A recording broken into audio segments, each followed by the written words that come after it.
we have lined up for you on Speed News today.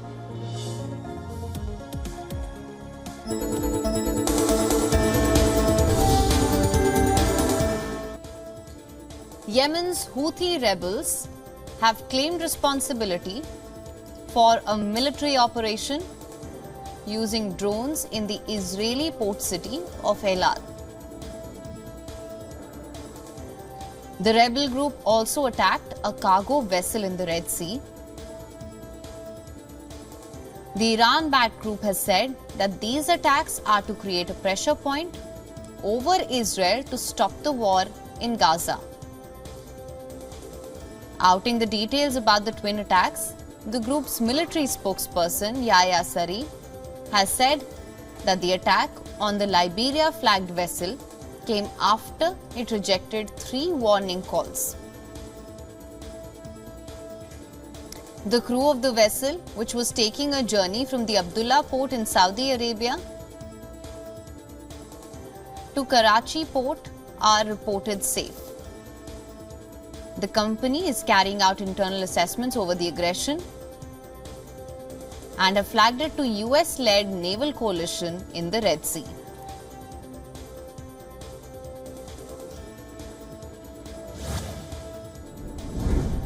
The United Nations has announced the appointment of a coordinator to oversee humanitarian relief shipments into Gaza.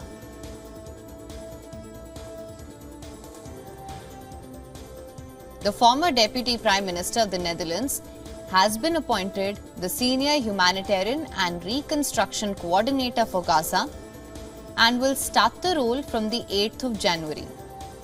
In this role, she will facilitate, coordinate, monitor and verify humanitarian relief consignments for Gaza.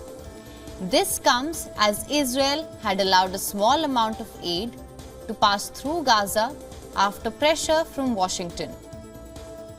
However, the United Nations has expressed that only 10% of food and medical needs have been entering Gaza. Last week, Israel opened the Kerem Shalom crossing into Gaza,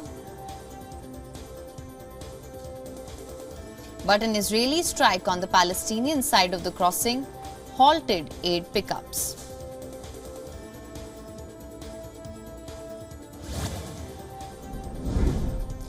The Palestinian Red Crescent Society has released footage showing its paramedics collecting bodies from Maghazi camp in central Gaza. After Israeli strikes, the footage released a day after one of the enclave's deadliest nights in an 11-week-old battle between Israel and Hamas. Moreover, the Red Crescent Society claims that its headquarters in western Khan Yunis have been damaged in the latest Israeli military attack. The building currently houses thousands of displaced Palestinians and evacuees and has been a crucial shelter since the conflict began. Recently, an influx of displaced individuals from the eastern and central parts of Khan Yunis sought refuge in the facility as the intensity of the conflict and ground invasion escalated.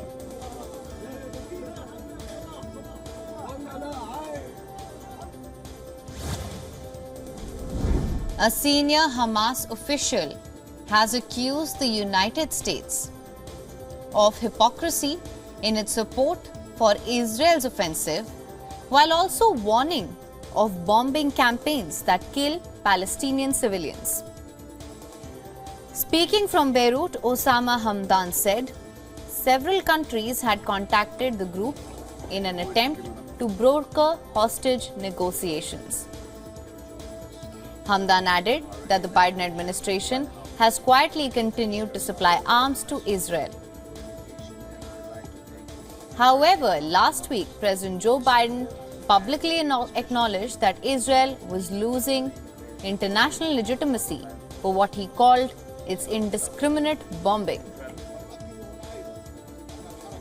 Hamdan says that he holds Biden politically and morally responsible. Hamdan also condemned the killing of high-ranking Iranian General Saeed Razi Mousavi in an Israeli airstrike in Damascus on Monday.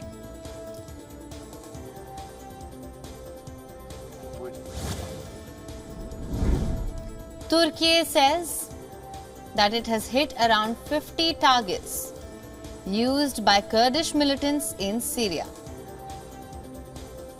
This comes in retaliation for the 12 Turkish soldiers that were killed in Iraq over the weekend. The targets were located in Syria. Turkey's National Intelligence Agency released a video on Tuesday, which it said showed Turkish security forces hitting facilities and bases used by Kurdish militants in Syria. However, media agencies were not able to verify the date and location of the video. Turkey says that these facilities were used for military, economic and logistics purposes by the Kurdish militants. On the 23rd of December, Turkey's defense ministry had said that 12 Turkish soldiers were killed during fighting with the outlawed Kurdistan Workers' Party in northern Iraq.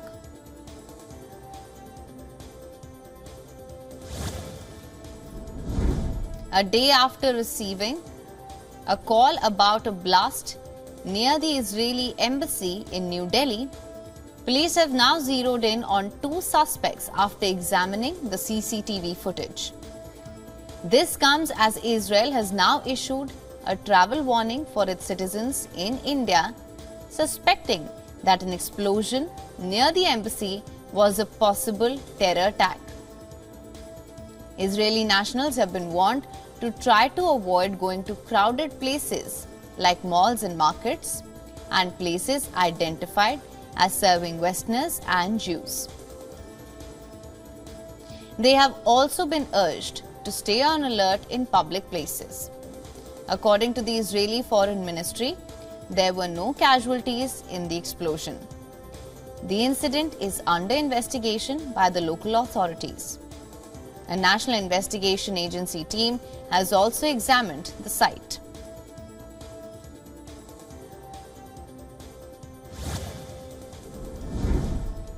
Ukrainian officials have said that at least 1 person has been killed and several others left injured in a Russian attack on a railway station in the southern city of Kherson.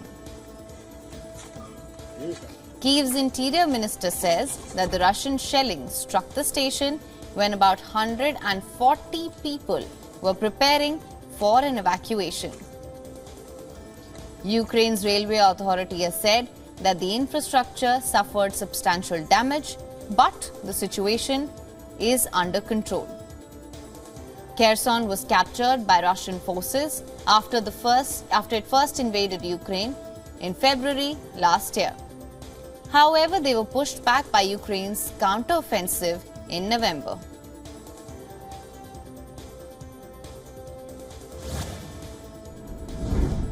Sweden is now one step closer to joining NATO. This as after much delay, Turkey is moving ahead to ratify its bid to join the military alliance. The Turkish Parliament's Foreign Affairs Commission approved Sweden's membership bid on Tuesday.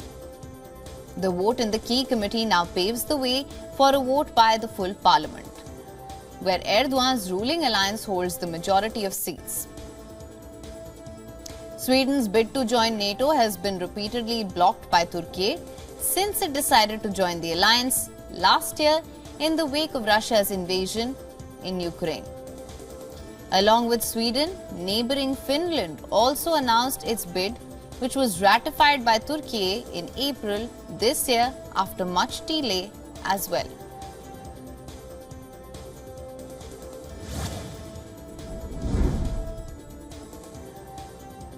United Nations nuclear watchdog has said that Iran has increased its production of near weapons-grade uranium. The nation has reversed a prior slowdown that began in the middle of this year. Previously, Iran slowed down the rate at which it was enriching uranium to 60% purity, which is just a technical step away from weapons-grade levels of 90%. As per the International Atomic Energy Agency's report, Iran is enriching uranium at its facilities in Natanz and Fordow, upping the production scale to about 9 kilograms per month from 3 kilograms per month. The report claims that Iran has gone back to its earlier production scale of enriched uranium. Enriching uranium means increasing the percentage of uranium for a form of uranium which can be used to produce nuclear bombs.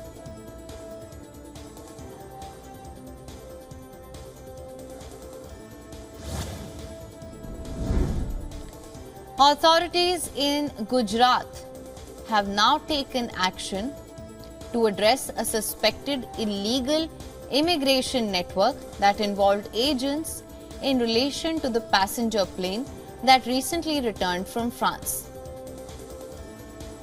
They have formed teams and are coordinating with passengers of the flight. As per the police, Gujarat's Crime Investigation Department is expected to act as agents.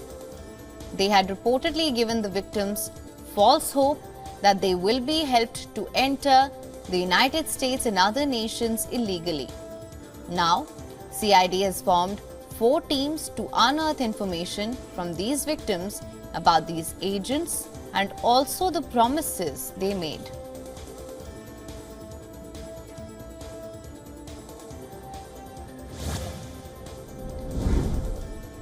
Japan's nuclear power regulator has lifted an operational ban it had imposed on Tokyo Electric Power Company. TEPCO has been eager to bring the world's largest atomic power plant back to slash operational costs. With a capacity of 8,212 megawatts, the plant has been offline since 2011, when the Fukushima disaster prompted the eventual shutdown of all nuclear plants in Japan.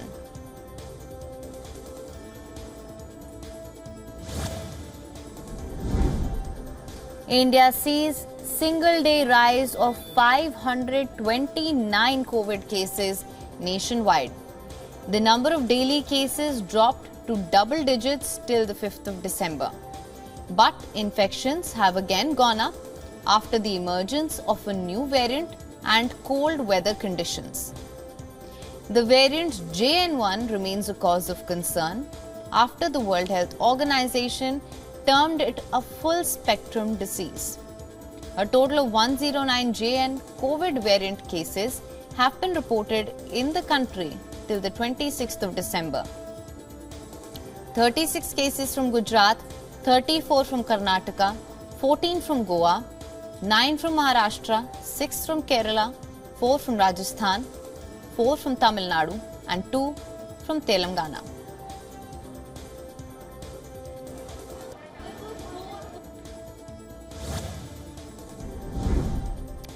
India's Defence Minister Rajnath Singh is going to hold a security review meet with the Indian Army commanders.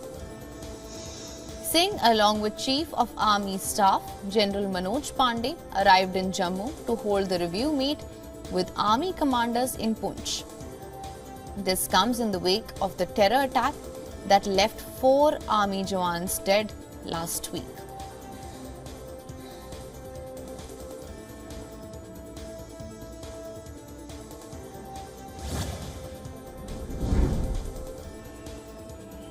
Thousands gathered in front of the Central Election Commission building in Belgrade on Tuesday. This comes as the opposition alleged fraud and malpractices in the elections held last week and of which the results are being declared. Several hundred university students and others blocked traffic at a key Belgrade street that hosts Serbian government's headquarters. Opposition group Serbia Against Violence has been staging protests since the 17th of December elections, saying there was election fraud, particularly in the capital. The opposition is demanding the annulment of parliamentary and local elections. Some opposition politicians have also gone on a hunger strike.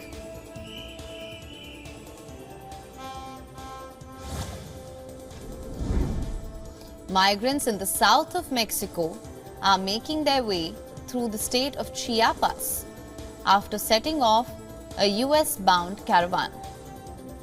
The group, which included citizens of Central America and the Caribbean, walked through the town with many carrying children in their arms. Local authorities have estimated that the average number of migrants crossing per day is around 8,000. According to the UN, migrants are heading to the United States to escape violence, economic distress, and negative impacts of climate change. The number of people crossing the perilous Darien Gap in Colombia and Central America, it topped 500,000 this year. US Secretary of State Antony Blinken is set to visit Mexico this week as the Mexican government pledged to help Washington cope with record numbers of people trying to reach the border.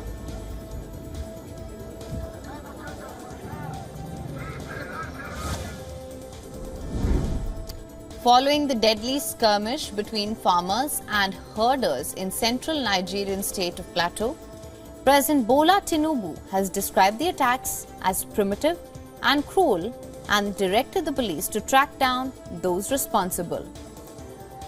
The death toll over the weekend attacks, it's risen to 160.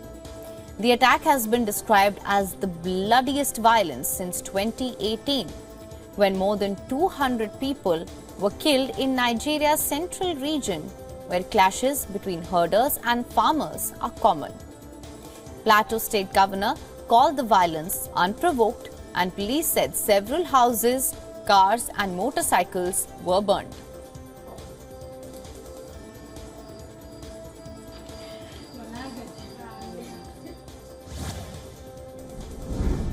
Toyota Motors' global production jumped 11% to a record level in November, bouncing back from last year's supply chain disruptions and benefiting from robust demand both in Japan and overseas. Output for November climbed to 926,000 vehicles, while worldwide sales increased 14% from a year earlier, when automakers globally were hit by shortages of semiconductors. Both figures include Toyota's Lexus luxury brand. The result puts the world's largest automaker on track for global sales of more than 10 million Toyota Lexus branded vehicles in 2023. Now that's also a record, putting the world's largest automaker in the fast lane ahead of the new year.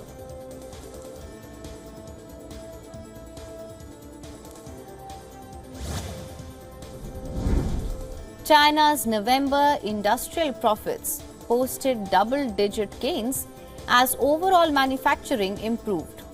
Although soft demand continued to constrain business growth, expectations emboldening calls for more macro policy support. The 30% profit rise came on top of a 2.7% increase in October and alongside a pickup in industrial output in November. But other sectors of the world's second-largest economy still missed forecasts, with a slew of pro-growth measures in place to kickstart a patchy post-COVID recovery. In Asia's biggest economy is widely expected to achieve the government's growth target of around 5% for this year.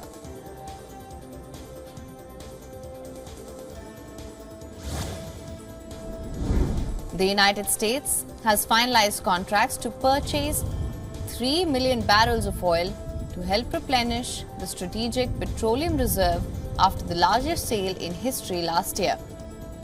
The oil department said it bought the oil at an average of $77.31 a barrel, below the average of $95 a barrel that oil sold for in 2022. The administration of President Joe Biden had sold a record 180 million barrels to help control oil prices after Russia invaded Ukraine.